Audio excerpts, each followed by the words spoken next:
आपका फिर से स्वागत है दोस्तों। इस लेक्चर में मैं आपको एपिस्टेसिस के बारे में बताने वाला हूँ। मैंने पहले भी एपिस्टेसिस के बारे में वीडियोस बनाए हैं, लेकिन इस वीडियो में मैं सब विस्तार में बताऊंगा और जितने भी उदाहरण हैं एपिस्टेसिस के बारे में उन सबको डिस्कस करूंगा।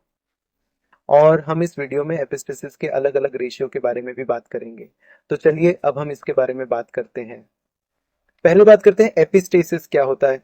एपिस्टेसिस का मतलब होता है जीन इंटरेक्शन। असल में ये एक जीन इंटरेक्शन होता है। तो ये एक ऐसा जीन इंटरेक्शन होता है जहां एक जीन दूसरे जीन के इफेक्ट को एक तरह से मास्क कर देता है। चलो मान लो कि एक जीन ए है और ये जीन ए जो है वो किसी और जीन मतलब जीन बी के इफेक्ट को छुपा के रखता है। अब इस एपिस्टेटिक इवेंट में दो जीन्स एक दूसरे के साथ इंटरप्ले करेंगे। जो जीन दूसरे जीन के असर को छुपा रहा है उसे हम एपिस्टेटिक जीन कहते हैं। उसे हम एपिस्टेटिक जीन कहते हैं। और जिसका फंक्शन या एक्सप्रेशन रोक दिया गया है या ये कहे कि छुपा दिया गया है, उस जीन को क्या कहा जाता है? उस जीन को रेगुलेटेड जीन कहा जाता है। क्या कहा जाता है? Regulated gene. ठीक है। ये एपिस्टैटिक है और ये रेगुलेटेड है क्योंकि इस जीन की एक्टिविटी एपिस्टैटिक जीन द्वारा रेगुलेट होती है। तो देखो यहाँ पे अलग अलग टाइप्स के एपिस्टेसिस मुमकिन है, बस ये डिपेंड करता है कि कौन से जीन है जिनका इन्वॉल्वमेंट एपिस्टेसिस में है। जैसे कि अगर एपिस्टैटिक जीन डोमिनेंट फॉर्म में ही दिखे तो फिर उसे हम दूसरे नाम से जानते हैं और उसे फिर डोमिनेंट एपिस्टेसिस कहते हैं। अगर एपिस्टेसिस जीन रिसेसिव फॉर्म में काम करता है तो फिर इसे हम रिसेसिव एपिस्टेसिस कहते हैं। अगर एपिस्टैटिक जीन या तो डोमिनेंट फॉर्म में हो या फिर रिसेसिव फॉर्म में हो और वो रेगुलेटेड जीन या हाइपोस्टैटिक जीन के इफेक्ट को छुपाते हैं तो फिर हम उसे डोमिनेंट रिसेसिव एपिस्टेसिस कहते हैं। Dominant recessive epistasis. तो एपिस्टेसिस जो है वो अलग अलग प्रकार के होते हैं। और अब आने वाली स्लाइड्स के अंदर हम आपको दिखाएंगे एपिस्टेसिस के अलग अलग प्रकार और उनसे जुड़े हुए कुछ इंपॉर्टेंट एग्जांपल्स। और हम इसके बारे में भी बात करेंगे कि एपिस्टेसिस के रेशियो असल में किस तरह बने। क्योंकि नॉर्मली अगर हम मेंडेलियन इनहेरिटेंस के प्रोसेस को कंसीडर करें तो हमें पता है कि डाई हाइब्रिड क्रॉस के बाद फिनोटिपिक रेशियो हमेशा 9:3:3:1 होता है। तो ये देखिए, ये ही है मेंडेलियन फिनोटिपिक रेशियो। अब ये रेशियो चेंज हो जाता है, ये एपिस्टेसिस के माध्यम से चेंज हो जाता है, अलग अलग प्रकार के एपिस्टेसिस के माध्यम से। याद रखना कि F2 जनरेशन में ये फिनोटिपिक रेशियो बदल जाती है, मतलब ये रेशियो परिवर्तित हो जाती है। और ये रेशियो आपके एग्जाम्स के पर्सपेक्टिव से बहुत जरूरी होगा। अगर आप गेट नेट और ऐसे एग्जाम्स की तैयारी करते हैं उनमें रेशियो वाले सवाल पूछे जाते हैं। चलिए देखते हैं। एपिस्टेसिस का पहला टाइप जिसकी बात करनी है वो है रिसेसिव एपिस्टेसिस। इस केस में एक रिसेसिव एलील होता है। एक रिसेसिव एलील असल में दूसरे जीन के असर को रोकता है, वो उसके प्रभाव को रोकता है। इस केस में क्योंकि जीन है बी, तो जीन ए जो है वो यहाँ पर असल में दो फॉर्मेट में प्रेजेंट हो सकता है। ए ये एक फॉर्मेट है, ये दूसरा फॉर्मेट है। तीन अलग अलग फॉर्मेट्स पॉसिबल हैं, होमोजाइगस, डोमिनेंट, हेट्रोजाइगस और होमोजाइगस रिसेसिव। अब हम इसे रेसेसिव एपिस्टेसिस कहते हैं क्योंकि अगर यहाँ पर जीन जो है वो रेसेसिव फॉर्मेट में प्रेजेंट है, जो कि असल में ए फॉर्मेट होता है, तो वो फिर जीन बी के एक्सप्रेशन को रोक देगा। ठीक है, तो चलो हम इस पे थोड़ा ध्यान देते हैं। माइस का कोट कलर रिसेसिव एपिस्टेसिस का एक उदाहरण है और असल में इसमें दो अलग जीन्स का कोड होता है। तो यहाँ पर जो पहला जीन है वो है कैपिटल सी, और अगर यहाँ कैपिटल सी मौजूद है तो ये इसमें पिगमेंट ऐड करेगा। अगर स्मॉल सी है तो मतलब कोई पिगमेंट नहीं होगा। तो अगर यहाँ कोई पिगमेंटेशन नहीं है तो कोई रंग नहीं होगा, याद है ना। और कैपिटल सी एपिस्टैटिक जीन है, याद रखिए। अरे sorry, small C epistatic gene होगा जो यहाँ पे लाइट ग्रे कलर से दिखाया गया है, याद रखना। अब दूसरे जीन है कैपिटल बी और स्मॉल बी। अगर यहाँ कैपिटल बी है तो मतलब ये है कि वो और पिगमेंट ऐड करेगा और इसका कलर ब्लैक हो जाएगा। अगर स्मॉल बी है तो कम कलर होगा और कलर ब्राउन होगा। अब अगर यहाँ पर सिर्फ स्मॉल सी ही मौजूद होगा तो यहाँ कोई भी पिगमेंट नहीं होगा और साथ में इसका कोई कलर भी नहीं होगा, जिसका मतलब ये है कि ये पूरा व्हाइट होगा, इसमें बिल्कुल भी कलर नहीं होगा। और ये स्मॉल सी असल में कैपिटल बी के एक्सप्रेशन को कंट्रोल करता है। अगर यहाँ स्मॉल सी हो और भले ही जीन में कैपिटल बी भी हो, फिर भी वो एक्सप्रेस नहीं होगा, तो उसका नतीजा एल्बिनो मतलब कलरलेस होगा। ठीक है, फिर चाहे ये किसी भी कंडीशन में हो।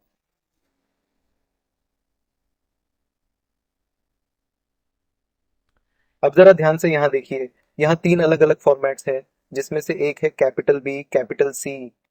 आपको पता है इन सारे केसेस में हमारे पास असल में चार अलग अलग सिचुएशंस हैं। अगर हमारे पास हर एक लोकस में एक कैपिटल बी और एक कैपिटल सी है तो दोनों डोमिनेंट होते हैं। ऐसे केस में कैपिटल बी का मतलब है ज्यादा पिगमेंट और कैपिटल सी में पिगमेंट ऐड करना पड़ेगा, तो इसका जो होगा वो ब्लैक होगा। हमारा दूसरा सिनेरियो है स्मॉल बी और कैपिटल सी, स्मॉल सी और कैपिटल सी, ये जो भी है। इस केस में जब हमारे पास कैपिटल सी है तो मतलब है कि इसमें पिगमेंट भी है, स्मॉल बी। यहाँ पर स्मॉल बी ब्राउन कलर के लिए होता है, तो ये हमें ब्राउन फिनोटाइप देने वाला है। ये वो ब्राउन फिनोटाइप है। अब यहाँ हम पहले लोकस के बारे में नहीं जानते, लेकिन दूसरे के बारे में पता है, जो है स्मॉल सी। अब हमें पता है कि स्मॉल सी एक रेसेसिव एपिस्टेटिक जीन है, और अगर ये रेसेसिव फॉर्म में प्रेजेंट है तो ये किसी और जीन जो कि कैपिटल बी है की एक्सप्रेशन को रोकेगा। तो अगर यहाँ पर दो कैपिटल बी प्रेजेंट होंगे तो भी रंग एल्बिनो ही होगा। अगर यहाँ पर एक कैपिटल बी एक स्मॉल बी है तो कलर एल्बिनो होगा। अगर स्मॉल बी है तो भी कलर एल्बिनो होगा। इन जीन्स के कॉम्बिनेशन से कोई फर्क नहीं पड़ता, होमोजाइगस, डोमिनेंट, रिसेसिव या हेट्रोजिगस, small C capital B gene के असर को छुपा देगा। ये असल में यहाँ एल्बिनो फिनोटाइप को प्रोवाइड करेगा, जो कि ये चार है। तो यहाँ पर हम क्या देख रहे हैं, इस रेशियो के मुताबिक नॉर्मली ये रेशियो 9:3:3:1 होना चाहिए। इसके बजाय हमें बिना किसी बदलाव के 9 ब्लैक रेशियो मिलते हैं, और इसके साथ हमें 3 ब्राउन रेशियो भी मिलते हैं।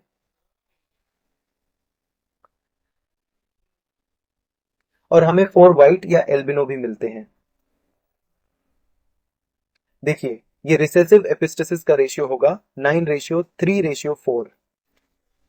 तो चलिए अब हम अपने अगले एपिस्टेसिस पे चलते हैं, और एपिस्टेसिस का अगला टाइप है डोमिनेंट एपिस्टेसिस। इस केस में वो जीन जो एक दूसरे जीन को रेगुलेट करेगा वो असल में डोमिनेंट फॉर्म में होगा। तो एपिस्टेटिक जीन है, चलो हम मान लेते हैं ए, तो ये डोमिनेंट होगा हाइपोस्टेटिक जीन पर, जो कि यहाँ पर बी है।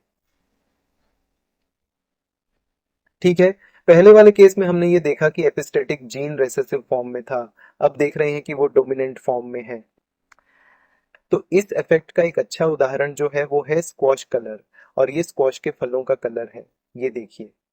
चलो मैं यहाँ थोड़ा सा बैक कर देता हूँ। जैसे आप देख रहे हैं इसके अलग अलग रंग हो सकते हैं, जैसे ग्रीन हो सकता है, येलो हो सकता है, व्हाइट या फिर डार्क और रेडिश या ऑरेंज कलर हो सकता है। इस तरह ये अलग अलग कलर के हो सकते हैं। तो चलिए हम देखते हैं इस चार्ट को, और हमें पता चलता है कि डाई हाइब्रिड क्रॉस में F1 जनरेशन में और F2 जनरेशन में क्रॉस होने के बाद हमारे पास 9:3:3:1 का रेशियो होना चाहिए, और हम इन सबको नॉर्मल फॉर्मेट में रखते हैं। अब इस डोमिनेंट एपिस्टेसिस के केस में क्या होता है, इसमें यह होता है कि ये डोमिनेंट एलील जो कैपिटल W होता है, जो कि नेचर में एपिस्टेटिक होता है, ये नेचर में एपिस्टेटिक है। Capital W white colouration add करने के लिए होता है, और इसका मतलब ये है कि ये कोई भी कलर नहीं देता। ये दूसरे जीन मतलब जीन G के ऊपर नियंत्रित होता है। G फॉर ग्रीन, कैपिटल और स्मॉल g, मतलब कैपिटल G फॉर ग्रीन और स्मॉल g फॉर येलो। ये दो जीन्स है। पहला जीन है W, ये भी उसी तरह कैपिटल W और स्मॉल w है, लेकिन यहाँ पे कैपिटल W जो है वो एक डोमिनेंट एपिस्टेटिक जीन है। तो अगर कैपिटल W होता है तो ये कैपिटल G या स्मॉल g के असर को मास्क कर देगा, इससे कोई फर्क नहीं पड़ता। तो चलिए अब जरा यहाँ देखते हैं, इन 9 में से एक लोकस में कैपिटल W होता है, तो फर्क नहीं पड़ता कि ये कैपिटल G हो या स्मॉल g हो, वो सफेद कलर ऐड कर ही देगा। तो इसमें कोई कलर ऐड नहीं होगा और फल का कलर व्हाइट हो जाएगा। 16 में से 3 में फिर से लोकस में एक जगह एक कैपिटल डब्ल्यू होगा और दूसरे लोकस में स्मॉल जी होगा। अब क्योंकि कैपिटल डब्ल्यू यहाँ पर अभी भी मौजूद है, इसलिए यहाँ पर स्मॉल जी के होने से उसका कोई असर नहीं होगा, और फिर इसमें कोई कलर ऐड नहीं होगा और फल का कलर व्हाइट होगा। अब यहाँ उनमें से तीन में स्मॉल डब्ल्यू है। किसमें? पहले लोकस में। देखिए ये है स्मॉल डब्ल्यू और दूसरे में कैपिटल जी है। अब क्योंकि उनके पास कोई भी कैपिटल डब्ल्यू नहीं है, इसका मतलब ये है कि यहाँ पर कोई भी एपिस्टैटिक इफेक्ट नहीं होगा। तो देखो स्मॉल डब्ल्यू यहाँ रिसेसिव फॉर्म में होगा और हमें पता है कि ये डोमिनेंट एपिस्टैटिक है, मतलब कि ये जीन सिर्फ अपने डोमिनेंट फॉर्म में ही एपिस्टैटिक होगा। तो रिसेसिव फॉर्म में स्मॉल डब्ल्यू वो एपिस्टैटिक जीन की तरह बिहेव नहीं करेगा। तो आगे के स्टेज में मतलब कि कैपिटल जी और स्मॉल जी, इन दोनों में से कोई भी एक एक्सप्रेस कर सकता है। अब जैसे कि कैपिटल जी मौजूद है, वो स्मॉल जी पे डोमिनेंट है और कैपिटल जी येलो हो जाता है, तो कैपिटल जी अपने आप को एक्सप्रेस करने वाला है, तो फल का रंग येलो हो जाएगा। उनमें से एक है स्मॉल डब्ल्यू स्मॉल जी। तो यहाँ पर देखिए इसमें कैपिटल डब्ल्यू नहीं है, तो कोई एपिस्टेसिस नहीं है, स्मॉल डब्ल्यू एपिस्टेटिक नहीं होगा। तो स्मॉल जी यहाँ प्रेजेंट है, स्मॉल जी ग्रीन है, तो फल का कलर क्या होगा? ग्रीन। देखिए यहाँ पर फल का कलर क्या है? ग्रीन। तो अब अगर आप इस पेडिग्री को देखें या आप यहाँ इस चार्ट को देखिए, तो आपको यहाँ रेशियो में थोड़ा सा बदलाव दिखाई देगा। जैसे यहाँ पे व्हाइट होगा 9+3 मतलब 12, येलो होगा 3 तो रेशियो 3, और उसके बाद यहाँ पर ग्रीन होगा 1, तो यहाँ पे रेशियो हो जाएगा 12:3:1। तो ये है डोमिनेंट एपिस्टेसिस का एक एग्जाम्पल।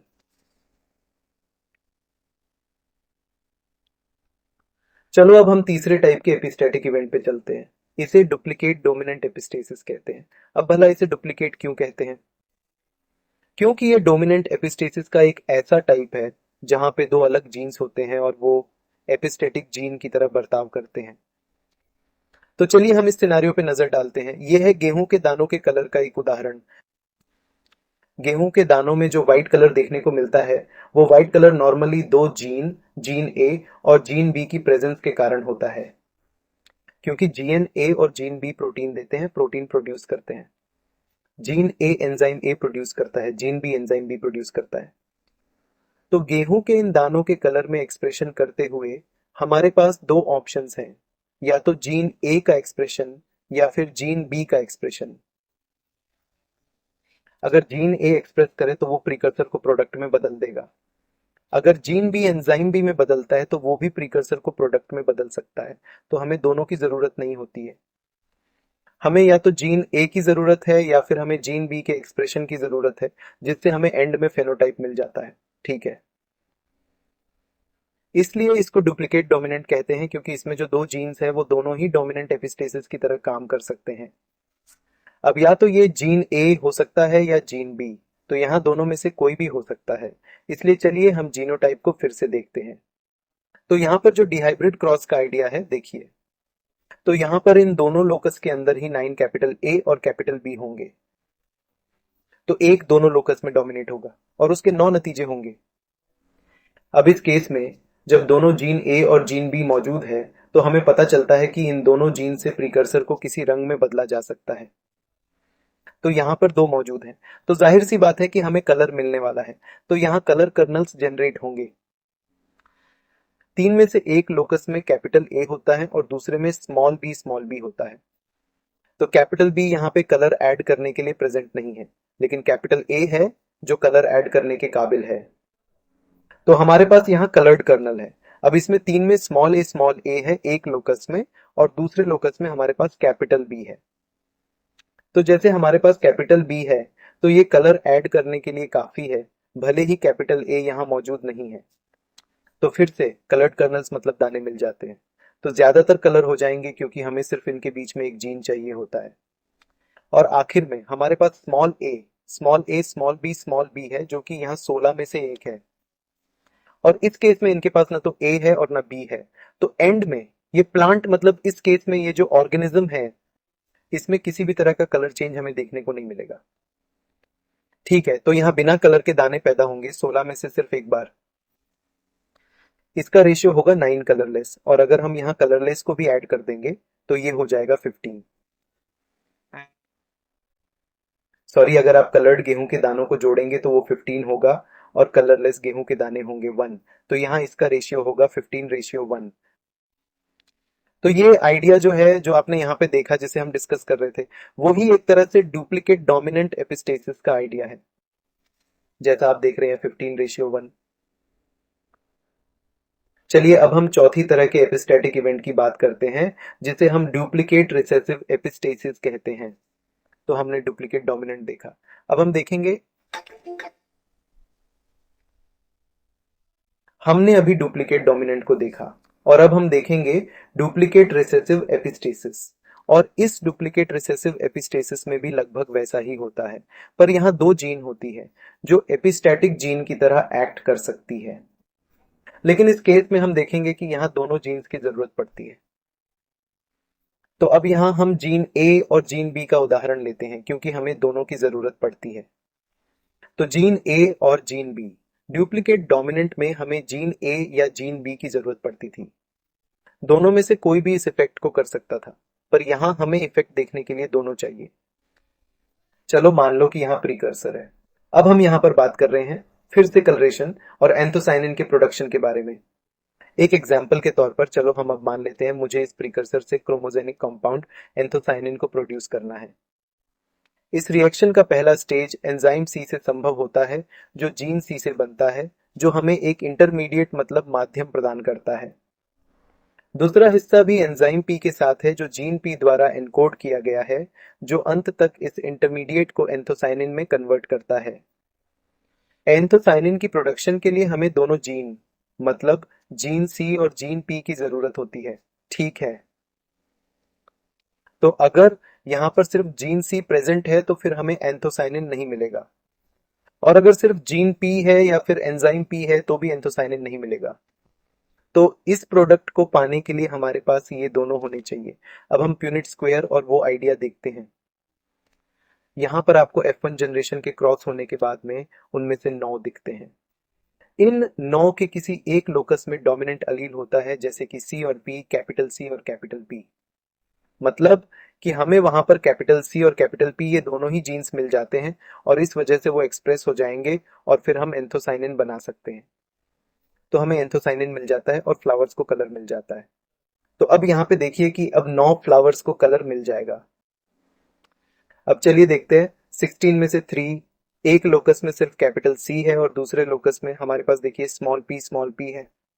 तो यहाँ कैपिटल पी नहीं है, और क्योंकि यहाँ कैपिटल पी मौजूद नहीं है, जैसे मैंने बताया था, अगर सिर्फ सी है या सिर्फ पी है तो एंथोसाइनिन का प्रोडक्शन नहीं होगा। तो अगर कोई एंथोसाइनिन नहीं बनता तो इसका असर ये होता है कि फिर हमें यहाँ कोई कलर भी नहीं मिलता, और फिर जो फ्लावर है वो भी व्हाइट ही होगा। तो व्हाइट फ्लावर यहाँ पर 3 है। तो चलिए अब तीसरा वाला देखते हैं। फिर से 16 में से 3 में स्मॉल सी एक लोकस में है और कैपिटल पी भी मौजूद है। तो यहाँ हमारे पास सिर्फ एक डोमिनेंट एलील है जो है कैपिटल पी, लेकिन यहाँ पर कैपिटल सी एब्सेंट है। तो फिर से समझिए कि यहाँ एंथोसाइनिन प्रोड्यूस नहीं होगा, तो फिर से 3 फ्लावर व्हाइट होंगे। और फाइनली 16 में से एक में ना तो किसी लोकस में कैपिटल सी होगा और ना कैपिटल पी होगा। तो अंत में यहाँ 16 में से 1 में कलर का कोई एक्सप्रेशन नहीं होगा, क्योंकि इनमें ना तो सी होगा और ना ही पी। इसमें इन दोनों में से कोई नहीं होगा, तो इसमें कलर मिलने का कोई चांस नहीं है। तो फिर से वो कलरलेस फ्लावर या व्हाइट फ्लावर होंगे।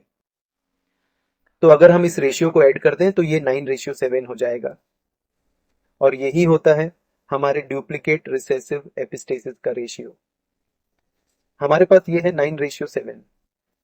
और हम इन दो जीन्स को कॉम्प्लीमेंट्री जीन्स कहते हैं, क्योंकि जीन सी और जीन पी हमें एंथोसाइनिन नाम का प्रोडक्ट देते हैं, और ये दोनों जीन्स एक दूसरे के साथ कॉम्प्लीमेंट्री तरीके से काम करते हैं।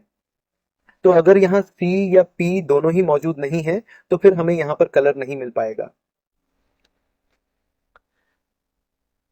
तो आखिरकार अब हम पहुंच गए हैं डोमिनेंट रिसेसिव एपिस्टेसिस पे। अब जरा इसे ध्यान से देखिए। इस केस में जो उदाहरण हमें दिया गया है वो उदाहरण है, यहाँ पर देखिए, प्लांट प्रिम्यूला में मेलविडीन केमिकल के प्रोडक्शन का। अब इस केस में यहाँ दोनों केमिकल के सिंथेसिस को जीन के द्वारा कंट्रोल किया जाता है, कैपिटल के द्वारा कंट्रोल किया जाता है। के जीन असल में देखिए ये जो के जीन है वो इस मेलविडीन प्रोडक्शन के एक्सप्रेशन को रेगुलेट करने का काम करता है। क्या काम करता है? रेगुलेट करने का। और के को रेगुलेट करता है एक दूसरा जीन जिसे हम डी कहते हैं। ठीक है।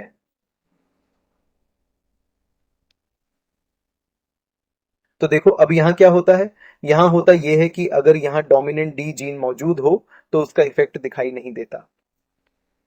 तो चलिए मैं यहाँ पर आपको ये सब टेबल की मदद से समझाता हूँ। अब यहाँ देखो, अगर यहाँ इसमें कैपिटल डी प्रेजेंट है तो ये मेलविडीन प्रोडक्शन के एक्सप्रेशन को ब्लॉक कर देगा, क्योंकि आमतौर पर के मेलविडीन को प्रोड्यूस करता है।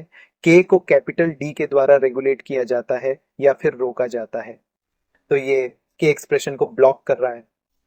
तो देखिए किसी एक लोकस में 16 में से 9 में या तो कैपिटल के या फिर कैपिटल डी होता है। तो इस वजह से जैसे कि यहाँ पर किसी एक लोकस में कैपिटल डी मौजूद है, तो इसका मतलब ये है कि वो कैपिटल के एक्सप्रेशन को रोक देगा।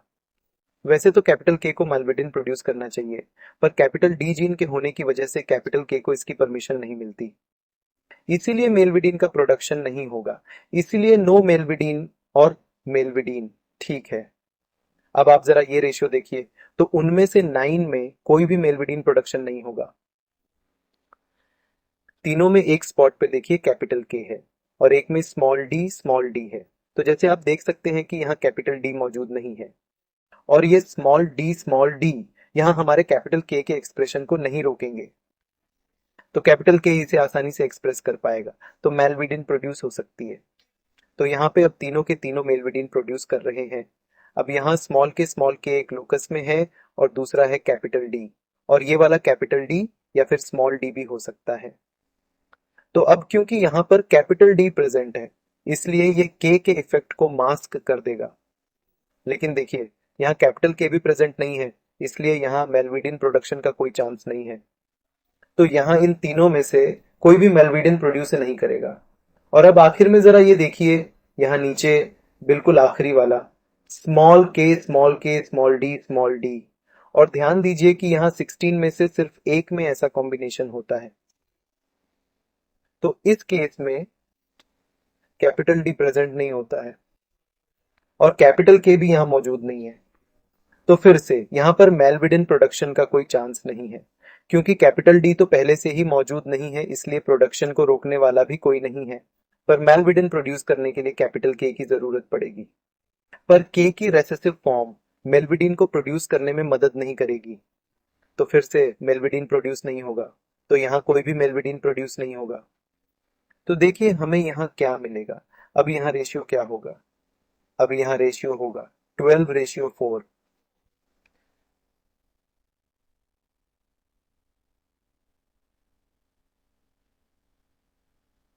सॉरी, मैंने असल में यहाँ गलत लिख दिया।